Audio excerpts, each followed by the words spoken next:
गेल्या 6 महिन्यांपासून पिंपरी सय्यद येथे जनावरांचा कत्तलखाना सुरू होता। हा कत्तलखाना लाखलगाव पिंपरी रस्त्यावर 50 फुटाच्या आतमध्ये असताना सुद्धा पोलिसांचं याकडे दुर्लक्ष का होत होतं आणि पोलीस याकडे जाणून बुजून दुर्लक्ष करत असल्याच्या निषेधार्थ आणि अजूनपर्यंत आरोपींना अटक न झाल्यानं निषेध म्हणून संपूर्ण गाव बंद ठेवून व्यावसायिक तथा ग्रामस्थांनी कडकडीत बंद पाळला। यामध्ये सर्व लहान मोठे व्यावसायिकांसह शेतकरी वर्गानं आपलं काम बंद आंदोलन केलं। या आंदोलनाच्या निषेधार्थ आज गणपती मंदिर या ठिकाणी मोठ्या स्वरूपात निषेध मेळावा घेण्यात आला। या निषेध मेळाव्याप्रसंगी शेकडोपेक्षा जास्त पोलिसांचा बंदोबस्त ठेवण्यात आला होता।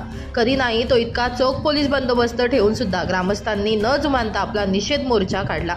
या निषेध मोर्चानंतर ज्या ठिकाणी मधुकर शिंदे यांच्यासह त्यांची 2 मुले आणि पत्नी व इतर 3 साथीदार यांच्यावर अजूनपर्यंत गुन्हा दाखल झालेला नाही, यामुळे पोलिसांविरोधात नाशिक आडगाव या ठिकाणी SP साहेब यांच्याकडे शेकडोंच्या संख्येनं ग्रामस्थ रवाना झाले।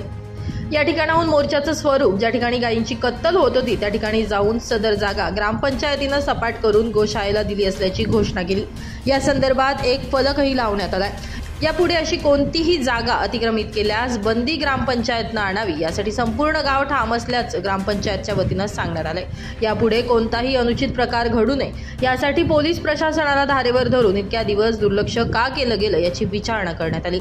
यावेळी गावातील सरपंच भाऊसाहेब ढिकले, शिवसेना जिल्हा प्रमुख अनिल ढिकले, माजी जिल्हा परिषद सदस्य यशवंत ढिकले, भाऊसाहेब ढिकले, शेतकरी संघटनेचे शंकरराव ढिकले, नामदेव ढिकले, सुरेश ढिकले आपला निषेध जोरदार व्यक्त केला। तसेच सर्व आरोपींवर पोलिसांनी गुन्हा दाखल करत नाही तोपर्यंत असाच निषेध करून गाव बंद ठेवण्याचा इशारा देखील देण्यात आलाय।